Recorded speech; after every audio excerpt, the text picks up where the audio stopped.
3 दिन तक दिल्ली में चली संघ के प्रांत प्रचारकों की बैठक में मणिपुर से लेकर शताब्दी वर्ष के कार्यक्रमों को लेकर विस्तार से चर्चा की गई। वहीं हाल ही में महाराष्ट्र में सामने आए भाषा विवाद पर संघ ने कहा कि वो सभी भाषाओं को अपनी मातृभाषा मानता है, जिसको जिसमें सुलभता हो वो उसका इस्तेमाल करे।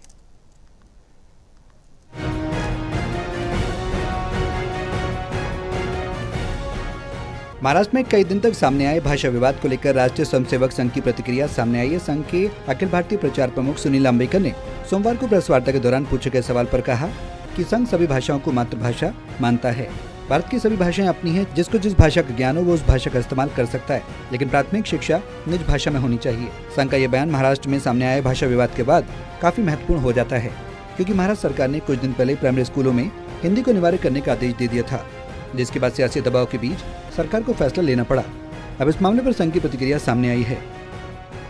ऐसा है, संघ की मतलब बहुत पहले से ये भूमिका है कि भारत की सभी भाषा राष्ट्रीय भाषा है और अपने अपने जगहों पर लोग अपनी अपनी भाषा में और बातें करते हैं। प्राथमिक शिक्षा उसी में लेना चाहिए, यह आग्रह भी सबका लगा हुआ है। तो मुझे लगता है ये बात तो पहले से स्थापित है। संघ के अखिल भारतीय प्रचार प्रमुख सुनील अंबेकर ने बताया कि बैठक में देश भर के प्रांतों से आए स्वयंसेवकों ने हिस्सा लिया। इसमें मणिपुर में शांति के लिए किस तरह से काम कर रहे हैं इसकी भी जानकारी दी। उन्होंने बताया कि देश के अलग अलग भागों में काम करते हुए जो परेशानी आती है उस पर भी चर्चा की गई। उन्होंने बताया कि देश के सीमावर्ती राज्यों से भी लोग आए थे, वहाँ वेलफेयर के काम कैसे हो रहे हैं इस पर भी बात हुई।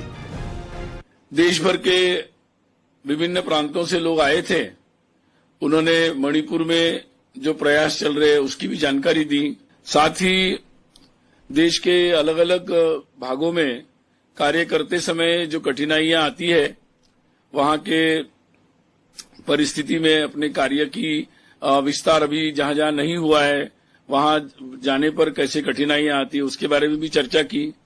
सामान्य लोगों का जिस तरीके से एक उत्साह बढ़ा है कि वो चाहते हैं कि देश आगे बढ़े और देश की प्रगति में वो खुद भी सहभागी होना चाहते हैं।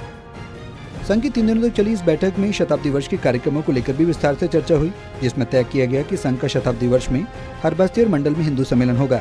ये कोई 1 लाख से ज्यादा है। इसी तरह सामाजिक सद्भाव बैठक तहसील नगर में ये बैठक होगी, जिसमें समाज के हर समुदाय के लोग शामिल होंगे। जब 50 साल हुए थे तब भी हमने घर घर जाकर संपर्क किया था। अब इस साल भी ये काम होगा।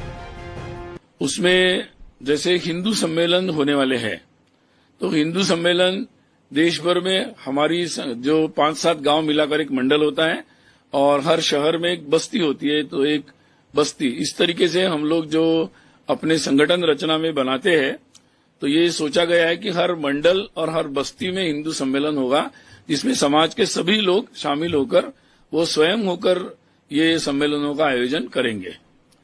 तो अभी देश भर में हमारी रचना के अनुसार लगभग 58,964 मंडल है और बस्तियां 44,055 है, तो लगभग ये 1,03,019 इतने ये जगहें होती है या अपनी रचना में, तो लक्ष्य रखा गया है उस दृष्टि से।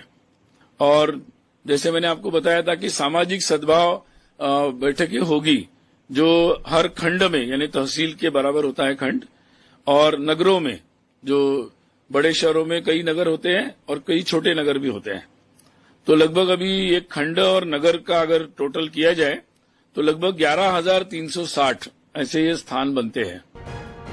संघ शताब्दी वर्ष के कार्यक्रमों में प्रमुख जिलों में प्रमुख नागरिकों की गोष्ठी की जाएगी। सभी प्रांतों में इसकी तैयारी चल रही है। कैमरा पर्सन शूरवीर के साथ ललित नारायण कांडपाल, टोटल न्यूज, दिल्ली।